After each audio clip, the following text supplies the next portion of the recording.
चलिए देखिए, आज हम लोग को पाठ 13 पढ़ना है, जिसका नाम है प्रकाश का परावर्तन, गोली दर्पण तथा प्रकाश का अपवर्तन। ठीक है ना।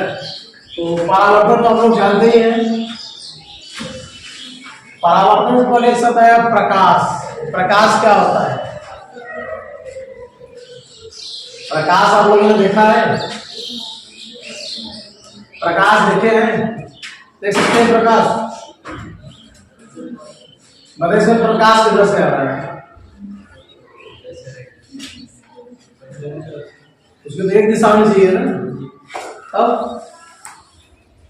प्रकाश वास्तव में दिखाई नहीं देता, ठीक है ना, बल्कि हम लोग प्रकाश की मदद से वस्तुओं को देखते हैं। ठीक है ना। जैसे एग्जाम्पल ले लीजिए, कोई अंधेरा कमरा है, ठीक है। अगर अंधेरे कमरे में कोई मोमबत्ती या कोई बल्ब जल रहा होता है तो हमें क्या होता है, बाहर से दिखाई देता है। लेकिन अगर अंधेरे कमरे में कुछ ना हो, अगर आप बाहर से देखेंगे तो आपको क्या तो वहां दिखाई नहीं देगा। लेकिन अगर आप अंधेरे कमरे में हो और बाहर कोई प्रकाश, बाहर जब प्रकाश है, तो अंधेरे कमरे से क्या बाहर प्रकाश तो आप देख सकते हैं। इसका वजह क्या होता है, जिस वस्तु को बाहर जो भी देख रहे हैं प्रकाश में है, वहां से क्या होता है, प्रकाश किरणें चलती है और आपकी आंखों को संवेदित करती है। ठीक है, तब आपको वस्तु दिखाई देती है।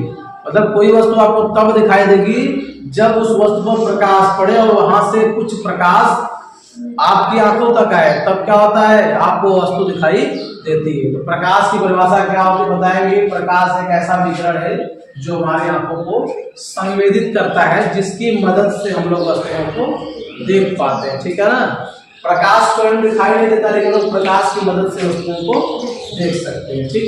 जो प्रकाश की तरंग दैर्घ्य होती है वो 3900 एंगस्ट्रॉम से लेकर 7800 एंगस्ट्रॉम तक होती है। प्रकाश की तरंग दैर्घ्य 3900 एंगस्ट्रॉम से लेकर के 7800 एंगस्ट्रॉम तक होती है। ठीक है। और एक एंगस्ट्रॉम जानते हैं कितना होता है?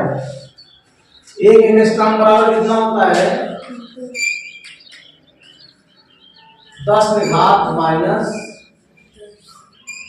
मीटर। ठीक है। कभी कभी एक नंबर के ऑप्शन में आ जाता है कि एक एंगस्ट्रॉम बराबर कितना होगा, 10⁻⁻10 मीटर, 10⁻⁸ सेंटीमीटर, 10⁻⁻10 सेंटीमीटर। ठीक है, इस तरह से आ सकते हैं, इनमें से कोई नहीं। तो आपको पता है एक एंगस्ट्रॉम में क्या होता है, 10⁻⁻10 मीटर भी होता है, और एक एंगस्ट्रॉम बराबर 10⁻⁸ सेंटीमीटर भी होता है। ठीक है। इसी को अगर हम सेंटीमीटर बदलेंगे कितना हो जाएगा, 10⁻⁸ सेंटीमीटर हो जाएगा। ठीक है ना। क्योंकि यहाँ पे मीटर क्या है, बड़ा मात्रक है। जब बड़े मात्रक को छोटे मात्रक में क्या करते हैं, गुणा करते हैं, तो 1 मीटर में होता है 100 सेंटीमीटर, यानी 10⁻2 मीटर। इसमें से 2 -10 + 2 कितना आ जाएगा, -8 हो जाता है। ठीक है। और जो निर्वात होता है, निर्वात जानते कि नहीं आप लोग? निर्वात मतलब कर सकते हैं ऐसा माध्यम। अब माध्यम क्या होता है? माध्यम आपका ठोस हो सकता है, द्रव हो सकता है, गैस हो सकता है, कुछ भी हो सकता है माध्यम। ठीक है। माध्यम ठोस, द्रव, गैस, इनमें से कुछ भी माध्यम हो सकता है। जब भी किसी माध्यम में प्रकाश से तो हम बात करते हैं निर्वात की, तो निर्वात एक ऐसा माध्यम होता है जहां पर वायु नहीं होता है। ठीक है ना। निर्वात का मतलब एक ऐसा माध्यम जहां पर वायु न हो। जैसे आप लोग देखते हैं सोनार के यहाँ, जो सोनार सब सोना तौलते देखते सब इस तरह से, उनका जो क्या बोलते हैं, जो वेट मशीन होता है, उसमें ऐसे ही देखते हैं चारों तरफ से कांच लगा होता है। देखिए उनके पूरा घिरा रहता है, और यहाँ पर दरवाजा आपका लगा रहता है छोटा से। ठीक है। इसके अंदर तुला होगा रखा होता है, जो मेजरमेंट जो तुला जिससे तोलते हैं वो इसके अंदर होता है। इलेक्ट्रॉनिक कांटा जो होता है वो मिलीग्राम तक के वजन को बताता है। ठीक है। उसको जब उसमें रखते हैं तो वहां क्या बिल्कुल हवा नहीं होता, मतलब वहां पर निर्वात होता, वहां पे हवा नहीं होती, जिसके कारण क्या होता है, एकदम एग्जैक्ट वहां पर उसका मापन कर पाते हैं कितना वजन है। अगर देखते हैं, अगर तुला नापेंगे ना, तो जानते हैं सोना का दाम कितना इस समय है, 1.25 लाख के आसपास है। 10 ग्राम का किलो, मतलब एक भर में 10 ग्राम के भर होते हैं। अब सोच लीजिए अगर 1 ग्राम हवा अगर उसमें लग गया तो कितना हो जाएगा उसका दाम। ठीक है। तो सोना लेते वक्त ध्यान दीजिए, सोनार के लिए बड़ा अच्छा सब खातिरदारी करते हैं, सब अच्छे से। लेकिन बाकायदा बैठा सब बर्फी खिलाएंगे आपको, बिस्किट खिलाएंगे, चाय खिलाएंगे, नमकीन खिलाएंगे, अपने पैसे थोड़ी खिलाते हैं, आप ही से खिलाते हैं, आप ही के पैसे से।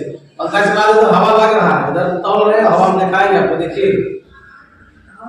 बाद में अब जब लेते तो दाम भी बताओ, 1500 कम भी कर देते सब। कहाँ से करते हैं सब? वो आप वही से लेके आप वही को कम कर रहे हो, बल्कि आप इसे लूट रहे हो। हमेशा जब भी सोना तोड़वाइए, सोना चांदी कुछ भी, तो याद रखिए पंखा पहले बंद करेंगे और तौलते का दरवाजा जिसमें वो सब तौलते हैं दरवाजा लगा उसको बंद करें जरूर, तब तोड़वाइए, तब उसका सही मेजरमेंट होगा। अदरवाइज क्या होगा, आपको गलत माप कर देगा और आपको ज्यादा पैसा लगेगा फिर उसका, ठीक है ना। हाँ, तो प्रकाश जो निर्वात की बात समझ में, निर्वात में जहां पर वायु न हो, ठीक है ना। तो निर्वात में जो प्रकाश की चाल होती है, आप जानते हैं कक्षा 8 या 7 से पढ़ते आ रहे हैं, निर्वात में प्रकाश की चाल कितनी होती है? ये होता है 3 × 10⁸ मीटर प्रति सेकंड, ठीक है ना। ये होता है निर्वात में प्रकाश की चाल 3 × 10⁸ मीटर प्रति सेकंड होता है। प्रकाश के बारे में समझ में आया? प्रकाश क्या होता है? एक ऐसा विकिरण है जिसकी मदद से हम लोग वस्तुओं को देख सकते हैं। प्रकाश हमें स्वयं दिखाई नहीं देता है। प्रकाश की तरंगदैर्घ्य 39 एंगस्ट्रॉम से लेकर 7800 एंगस्ट्रॉम तक होता है और निर्वात में इसकी जो चाल होती है 3 × 10⁸ मीटर प्रति सेकंड। निर्वात की बात समझ गई, माध्यम की बात समझ गई। माध्यम ठोस हो सकता है, द्रव हो सकता है, गैस। जैसे यहाँ पर देखिए 2 तरह के माध्यम अपने कमरे में, कमरे के बाहर एक अलग माध्यम, इधर एक अलग माध्यम, ठीक है ना। और इसके इस कमरे में उधर जाए तो उधर एक अलग माध्यम होगा, ठीक है। जैसे यहाँ पर आप कमरे में, यहाँ पर आपको बाहर शोरगुल कम सुनाई देगा, ठीक है, क्योंकि यहाँ पर क्या चारों तरफ से दीवारें हैं जो एक अलग तरह के माध्यम को निर्माण करती है। जैसे देखते थे पहले क्या होता, टेलीफोन बूथ जो बनता था कांच का बनता था, बीच चौराहे गाड़ियां आ जा रही है, वहां पर बीच में एक टेलीफोन बूथ बन गया, उसको पूरा पैक कर देते हैं, एक दरवाजा उसमें जाएंगे। जब टेलीफोन को किसी को फोन कर तो बाहर की आवाज आपको बिल्कुल सुनाई देती, देखिए ना, क्योंकि वहां पर क्या होता है, निर्वात उसके अंदर होता है। वहां पर केवल आप अपनी आवाजों को ही सुन सकते हैं, बाकी आपकी आवाज को बाहर वाला कोई व्यक्ति नहीं सुन पाएगा, और जिसको टेलीफोन करेगा वही सुन पाएगा आपकी आवाज को। तो निर्वात का बहुत बड़ा काम। अगला देखिए टॉपिक इसमें प्रकाश का। अब देखिए प्रकाश का समझ में आएगा, इसका पढ़ना है परावर्तन। परावर्तन मतलब क्या होता है कि कोई भी पदार्थ हो या कोई भी कण हो या ध्वनि हो, कुछ भी प्रकाश, हम लोग सिंपली बात करेंगे प्रकाश की, तो प्रकाश की बात करेंगे। प्रकाश क्या जब किसी माध्यम में पड़ता है, पढ़ने के बाद क्या वापस उसी माध्यम में लौट जाएगा। जिस माध्यम से आए उसी माध्यम वापस लौट, जैसे लोग क्या करते हैं, परावर्तन करते हैं, ठीक है ना। उसके बाद यहाँ पर लोग जो तल द्रव जिस पर प्रकाश का जो परावर्तन होता है वो तल यहाँ पे कंडीशन रखा गया, चिकना होना चाहिए, पालिशदार होना चाहिए, जिससे क्या होगा, परावर्तन थोड़ा अच्छा होगा। अगर खुरदरा तल रहेगा तो परावर्तन क्या होगा, कई दिशाओं में। जैसे अगर यहाँ पे हमारे पास ये वाला तल खुरदरा है तो प्रकाश ऐसे पड़ेगा, हो सकता है इधर लौट जाए, या इधर जा सकता है, या ऐसे जा सकता है, या फिर ऐसे निकल सकता है, या किसी भी दिशा में जा सकता है, ठीक है ना। ये जो प्रकाश आपतित होगी, ये हो सकता है इधर चला जाए, इधर चला जाए, ठीक है। तो हमेशा परावर्तन जो होता है समतल तल पर क्या सबसे अच्छा परावर्तन होता है। अगर समतल तल हमारे पास है, चिकना है, पालीदार तल है, तो क्या होगा, उसमें परावर्तन अच्छा होता है। परावर्तन मतलब समझ में आया, जब भी कोई प्रकाश की किरण जिस माध्यम से आती है, ठीक है, जब वो किसी तल पर आपतित होती है, आपतित मतलब क्या गिरती है, ठीक, गिरने के बाद वापस उसी माध्यम में लौट जाती है। जैसे कि ये प्रकाश यहाँ से है और यहाँ से वापस से लौट गया, जिसे लोग क्या कहते हैं, प्रकाश का परावर्तन। अगला इसमें चैप्टर का नाम में क्या है, गोली दर्पण है। गोली दर्पण जानते हैं, देखिए नाम से स्पष्ट है, गोली, गोली मतलब गोला, ठीक है ना। दर्पण मतलब जानते हैं, दर्पण का मतलब जिसमें हम लोग अपना चेहरा देखते हैं, ठीक है, वो दर्पण होता है। शीशा अलग चीज है, हालांकि शीशे से दर्पण बनता है। शीशे में क्या करते हैं, जब उसके एक भाग में क्या जो शीशा है उसकी एक तरफ क्या कर देंगे, पानी की और लाल साइड का पेंट कर देते हैं, पानी की कलई और लाल साइड का पेंट कर देते हैं, तो उसके इस तरफ से आसानी से देख सकते हैं। ऐसे यहाँ पर गोले में होता है, जो गोला होता है कांच में बहुत बड़ा क्या होता है, खोखला गोला होता है, कांच का बहुत बड़ा खोखला गोला होता है, ठीक है। और इस गोले क्या करते हैं, काट देते हैं। जो काटते हैं तो ये हमें इस तरह से भाग प्राप्त होता है, ठीक है ना। अब इसमें क्या कर देते हैं, अगर हम लोग देखिए अब ये क्या होगा, गोली दर्पण कहलाता है, ठीक है ना। ये गोली दर्पण है। अब गोली दर्पण में 2 तरह का होता है, इसमें आप जिस तरह से आप पॉलिश करेंगे उस तरह के दर्पण बनता है। जैसे अगर मैंने इधर क्या करते हैं, इसके बाहरी वाले जो भरा हुआ तल है, इधर मैंने पानी की कलई और लाल साइड का पेंट कर दिया है, ठीक है ना। तो ये वाला तल क्या होगा इसका परावर्तन, मतलब प्रकाश इधर से ऐसे आएगी और इधर से ऐसे चली जाएगी, ठीक, मतलब इसका परावर्तन इस तरह हो रहा है, ठीक है ना। तो यहाँ पर क्या हो गया, ये भी देखिए परावर्तन हो रहा है, तो यहाँ पर ये हो गया गोलीय दर्पण और इसका नाम रखते हैं अवतल, क्योंकि इसमें क्या होता है जो परावर्तन होता है वो दबे हुए तल से, अवतल का मतलब क्या दबा हुआ, जिसका बीच वाला तल क्या हो खाली दबा हुआ हो, ठीक है ना।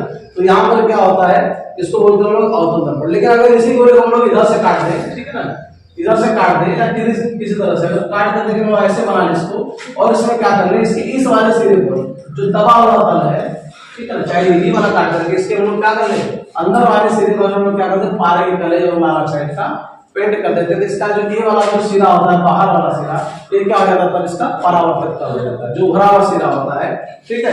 तो हमारे पास जो गोलीय दर्पण क्या होता है दो तरह का होता है, ठीक है, अवतल दर्पण और उत्तल दर्पण। ये जो होता है हमारे पास उत्तल, उत्तल मतलब क्या तो उभरा हुआ तल, अवतल का मतलब होता है दबा हुआ तल और उत्तल का मतलब क्या होता है उभरा हुआ तल, ठीक।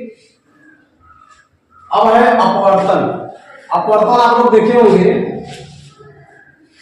जैसे घर में जिसके कांच लगा रहता है, प्रकाश आता सीधे घर में प्रवेश कर देता, ठीक है, और उसका क्या, लेकिन कुछ भाग क्या होता प्रकाश का लोड भी जाता है, इसी बात से जो कांच होता है, अगर हमारे पास कोई पारदर्शी तल, तल कैसे आप लेना है पारदर्शी, पारदर्शी समझते हैं जिसमें आप आर पार देख सकते, ठीक है, तो ऐसा तल जो क्या हो पारदर्शी हो, चिकना हो, पालिशदार भी हो। तो यहाँ पर जब कोई प्रकाश की किरण पड़ती है, ठीक है, आपतित होती है, गिरती है, तो इसका क्या होता है अधिकांश भाग, ठीक है ना, अपवर्तित हो जाता है और कुछ भाग क्या होता है परावर्तित होता है। सबसे इसका अधिक से अधिक भाग क्या जाता है अपवर्तित। तो इसी भाग को लोग क्या कहते हैं प्रकाश का अपवर्तन। जब प्रकाश का अधिकांश भाग क्या हो जाए अपवर्तित हो जाए उसमें लोग क्या करते हैं प्रकाश का अपवर्तन। इसी कारण क्या होता है जो जल में रहने वाले जो जीव होते हैं, जैसे पानी में बात कर रहे हैं, तो जो प्रकाश पड़ता है प्रकाश क्या होता है जल की गहराई तक ज्यादा अंदर तक है, ठीक है ना। इस कारण तो क्या होता है प्रकाश मिलता है अंदर वाले जो जीव होते हैं पानी के अंदर, प्रकाश प्रवेश करता है, अधिकांश प्रकाश वहां प्रवेश कर जाता है। और कुछ प्रकाश में क्या होता है उसका परावर्तन होता है, जिसके कारण क्या होता है पानी चमकता हुआ दिखाई देता है। देखते हैं कभी एकदम चमकता है चांदी जैसा पानी में, वहां पर क्या होता है प्रकाश पूरी तरह से कुछ प्रकाश क्या होता है परावर्तित, अधिकांश भाग वहां से परावर्तित होता है, इस कारण क्या होता है वहां पर चमकता हुआ दिखाई देता है, ठीक है। चलिए वर्णन डालिए आप, ये टॉपिक का लेक्चर खत्म हुआ जो पार्ट था। और डालिए प्रकाश का परावर्तन।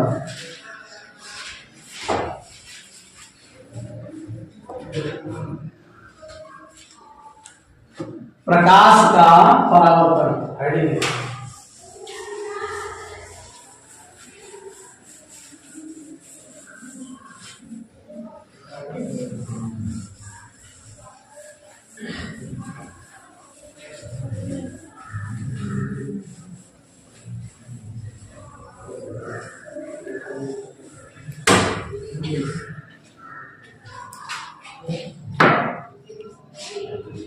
इसमें एक चित्र बना लीजिएगा दाहिने साइड में, ठीक है ना, मतलब ताकि चीज आपको समझ में आए कहाँ क्या होगा, बात ना करिए। ये जो है हमारे पास एक परावर्तक तल है, ठीक है, इसका जो नीचे की तरफ जो इस तरफ दिखाई इसका मतलब क्या पालिशदार और कलर किया होता है, इसके नीचे वाला तल है।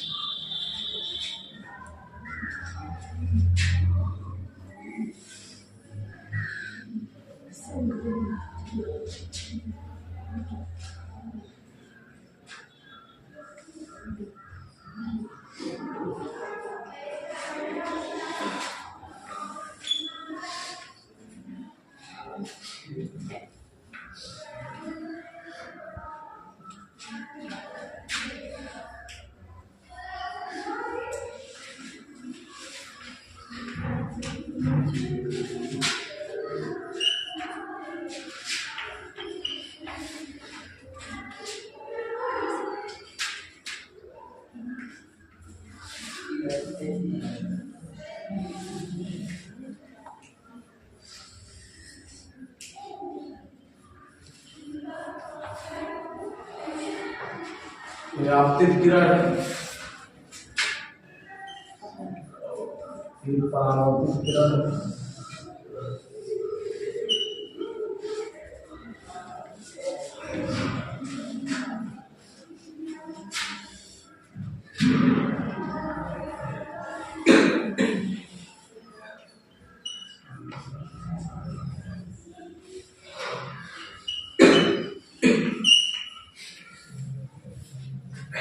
या विलंब है।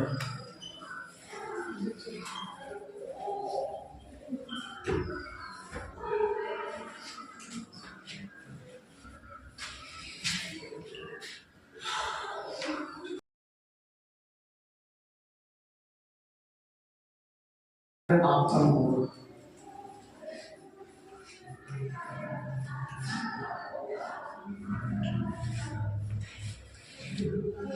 इसको बोलते हैं परावर्तन।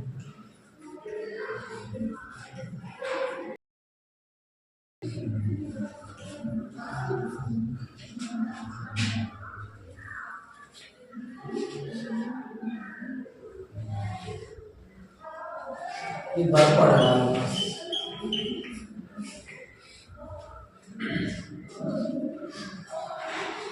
बना लेने से तो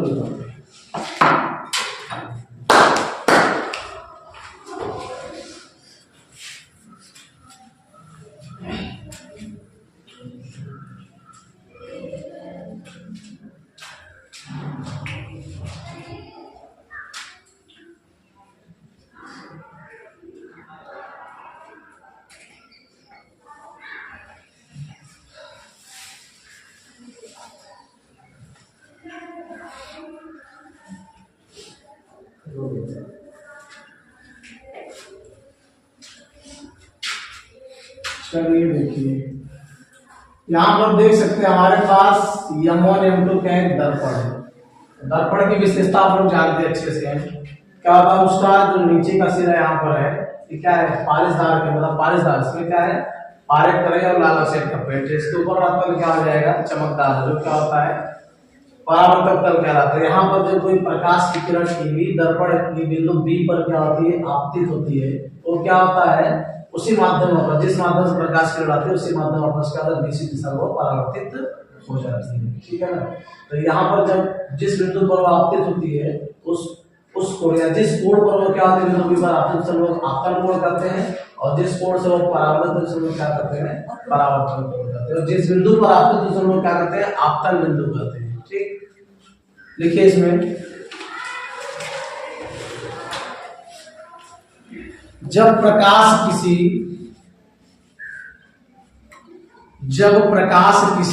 पालिशदार व चिकने तल पर गिरता है, जब प्रकाश किसी पालिशदार व चिकने तल पर गिरता है तो उसका अधिकांश भाग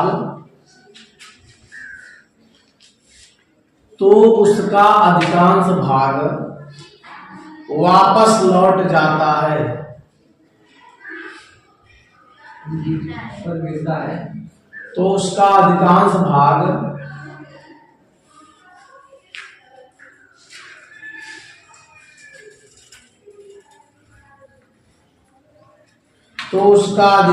भाग वापस लौट जाता है।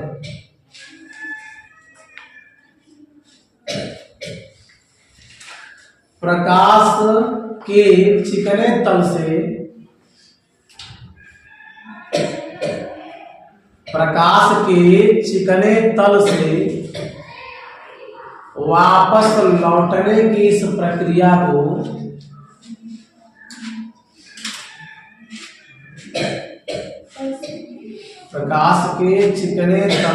वापस लौटने की इस प्रक्रिया को प्रकाश का परावर्तन कहते हैं।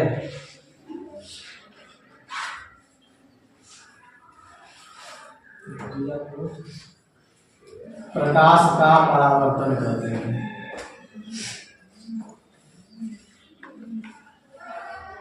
हो गया। तो क्या बताया गया आपको, जब प्रकाश किसी पालिशदार व चिकने तल पर गिरता है तो उसका अधिकांश भाग वापस लौट आता है। तो प्रकाश के वापस लौटने की इस प्रक्रिया को क्या कहते हैं, प्रकाश का परावर्तन कहते हैं। ठीक, जैसे पृथ्वी पर जो प्रकाश पड़ता है वो क्या होता है, सभी प्रकाश वापस लौट जाते हैं। अगर प्रकाश पृथ्वी पर रुक जाए तब क्या होगा, कभी सोचा है आपने, पृथ्वी का तापमान बहुत ज्यादा बढ़ जाएगा। ठीक है ना, और परिणाम क्या होगा, चंद्रमा जैसी तापमान 100 डिग्री प्लस हो जाएगा, जिंदा लोग हो जाएंगे। ठीक है। और यहाँ पर दूसरा कार्य यह होता है कि यहाँ पर जो पृथ्वी है, यहाँ पर क्या अंतरिक्ष में बहुत सारे सूक्ष्म कण है, यहाँ पर जो स्पेस में बहुत सारे सूक्ष्म कण है जो प्रकाश को क्या कर लेते हैं, अवशोषित कर लेते हैं। ठीक है। जब प्रकाश वापस लौट जाता है उसमें जो उष्मा मौजूद, जो प्रकाश में जो कण थे जो प्रकाश को अवशोषित किए उसमें उष्मा को, वो क्या करते हैं, जब हमारा जो वायुमंडल जब ठंडा होना शुरू होता है धीरे धीरे क्या करते हैं, वो उष्मा को उत्पन्न रिलीज करना शुरू करते हैं, जिसके कारण क्या होता है, पृथ्वी का तापमान धीरे धीरे डाउन होता है और धीरे धीरे बढ़ता है। लेकिन चंद्रमा में क्या होता है, ऐसा कुछ है नहीं, वहां पे वहां कोई ऐसा कण कोई इस तरह की चीज नहीं, वहां पर डायरेक्ट प्रकाश आता है फिर वापस चला जाता है 15 दिनों में, जिसके कारण क्या वहां पे तापमान अचानक से बढ़ता है, 15 दिन के बाद अचानक से घट भी जाता है। ठीक है। अगर वहां पर भी क्या होता है, छोटे छोटे कण अगर वहां मौजूद पिंड होते वहां पर भी, वो भी क्या करते हैं, उन प्रकाश किरणों को अवशोषित कर लेते हैं। बाद में क्या करते हैं, जब सूर्य वहां पर मौजूद नहीं होता, मतलब जब उसका प्रकाश नहीं पड़ता, जैसे ही चंद्रमा ठंडा होता तो वहां से क्या उष्मा रिलीज होती कि नहीं। जैसे सिंपल अगर आप कोई गर्म कर लिए हैं, जब उसको रख देते क्या धीरे धीरे ठंडा होता है ना, लेकिन जब ठंडा तो उसके आसपास चीजें क्या होती है, धीरे धीरे गर्म रहते हैं उतना टाइम तक। जब ठंडा सब साफ मतलब जो वस्तु है वो भी ठंडा होगा और उसके आसपास जगह में क्या धीरे धीरे ठंडी होती है। ठीक ना। अब आयरन डालिएगा। अच्छा इसमें देख लीजिए, जो प्रकाश है प्रकृति इसको क्या कहते हैं हम लोग, आपतित किरण कहते हैं, और जो परावर्तित उसको हम लोग कहते हैं परावर्तित किरण। ठीक है ना। और इसको देखिए बोलते हैं अभिलंब। ठीक है ना। अभिलंब और आप जो आपतित किरण इसके बीच जो बना कोण होता है उसको हम बोलते हैं आपतन कोण, और अभिलंब और परावर्तित किरण के बीच बना कोण को क्या कहते हैं, परावर्तन कोण। ठीक है ना। और इसको क्या बोलते हैं हम लोग है आपतन बिंदु। बस इतना जानते रहे, इसमें मुझे जानकारी आप कक्षा 10 में पढ़ चुके हैं, सब नियम उसका क्या था, अब हम लोग नियम पढ़ेंगे सिंपल। ठीक है। पहले उसमें क्या था डेरिवेशन था, मतलब पूरा इसकी व्याख्या कर रहे बताया था कैसे किरण आ रही कैसे क्या बन रहा है। ठीक है। तो सब नहीं करना है यहाँ पे। तो डालिए परावर्तन नियम।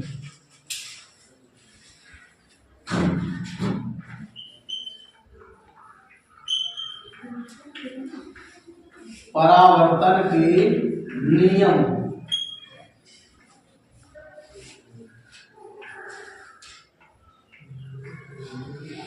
परावर्तन के नियम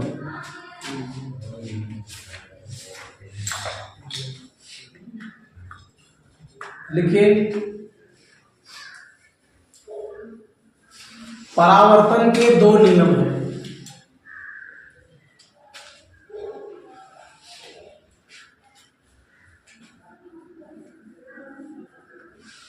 देखिए पहला नियम क्या होता है, इसमें देखेंगे तो बोलेंगे आपतित किरण आपतन बिंदु पर अभिलंब। इस आपतन बिंदु पर जो अभिलंब है और जो परावर्तित किरण है तीनों क्या है, एक ही तल में है। ठीक ना।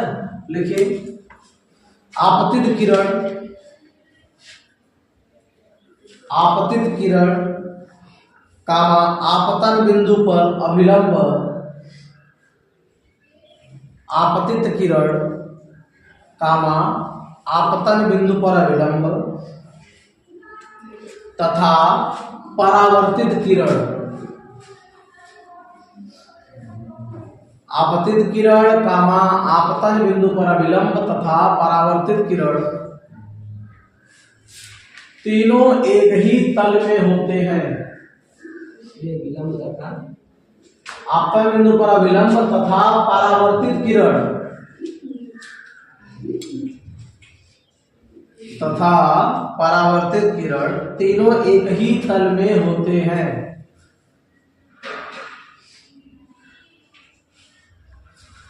हो गया। अब दूसरा नंबर, ये पहला नियम था। दूसरा नियम देखिए क्या होता है, यहां पर आप देख सकते हैं कि जिस कोण पर प्रकाश किरणें आपतित होती है उसी कोण पर क्या होता है, परावर्तित भी होती है। ठीक है ना। इसका मतलब क्या हो जाएगा, परावर्तन कोण क्या होगा, आपतन कोण के बराबर है। इसका उल्टा बोल सकते हैं कि आपतन कोण परावर्तन कोण के बराबर। लिखिएगा परावर्तन कोण, परावर्तन कोण सदैव आपतन कोण के बराबर होता है। परावर्तन कोण सदैव आपतन कोण के बराबर होता है।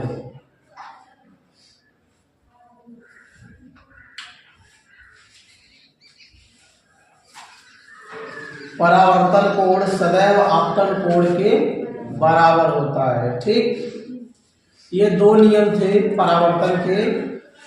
फिर से सुन लीजिए। पहला नियम बताया गया है कि आपतित किरण, आपतन बिंदु पर अभिलंब तथा परावर्तित किरण तीनों एक ही तल। देखिए हमारा जो ये दर्पण है ये क्या करता है, अगर हमारा बोर्ड का एक तल है, ये क्या करता है, दर्पण इस बोर्ड को दो तल में बांट दिया है। जो बीच में से घिस दिए, ऊपर का एक तल हो गया, नीचे का एक तल हो गया। ठीक है ना, जिधर एक तल इधर का दूसरा तल है। तो यहाँ देख सकते हैं आपतित किरण और आपतन बिंदु पर जो अभिलंब है और जो परावर्तित किरण तीनों क्या एक तल में है। ठीक है, और जो परावर्तन कोण हमेशा क्या होता है, आपतन कोण के बराबर होता है। ये है परावर्तन के नियम। ठीक,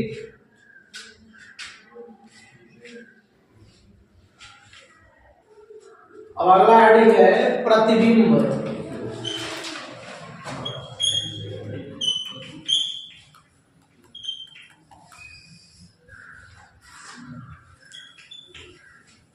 प्रतिबिंब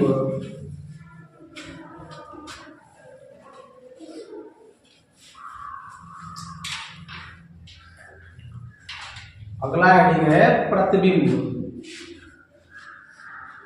तो आप लोग बता सकते हैं प्रतिबिंब क्या होता है या किसे कहते हैं? प्रतिबिंब, प्रतिबिंब नाम सुने हैं, देखे हैं, रोज देखते हैं, दिन में 10 बार देखते होंगे। अच्छा, परछाई है। प्रतिबिंब मतलब खुद का थोबड़ा। जैसे आप देखते हैं दर्पण जो होता है, दर्पण में जब आप खड़े होते हैं तो आपका क्या होता है, आपका जो क्या बोलते हैं उसको, इमेज जिसको बोलते हैं कि आपको चित्र जो होता है तो वो आपके जैसा क्या दर्पण में भी दिखाई देता है। ठीक है ना, तो उसे हम लोग क्या कहते हैं, जो दर्पण दिखा उसे हम लोग बोलते हैं प्रतिबिंब।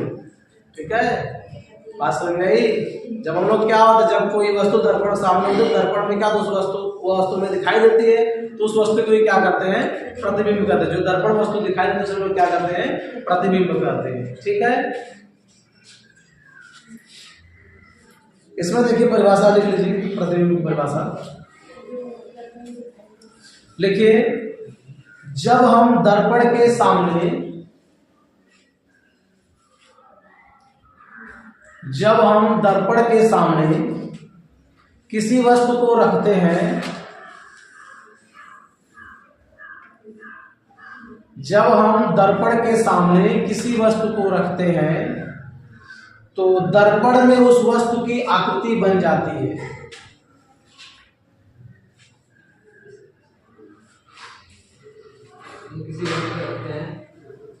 जब हम दर्पण के सामने किसी वस्तु को रखते हैं तो दर्पण में उस वस्तु की आकृति बन जाती है। दर्पण में उस वस्तु की आकृति बन जाती है। इस आकृति को वस्तु का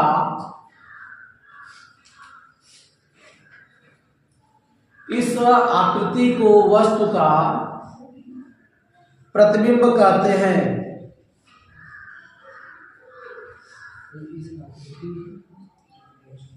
इस आकृति को वस्तु का प्रतिबिंब कहते हैं। हो गया? तो प्रतिबिंब समझ में आया?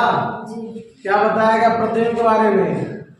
बताया गया जब हम दर्पण के सामने किसी वस्तु को रखते हैं तो दर्पण में उस वस्तु की आकृति बन जाती है, तो इस आकृति को वस्तु का प्रतिबिंब कहते हैं। और पता है इसके पहले एक शब्द आता है बिंब।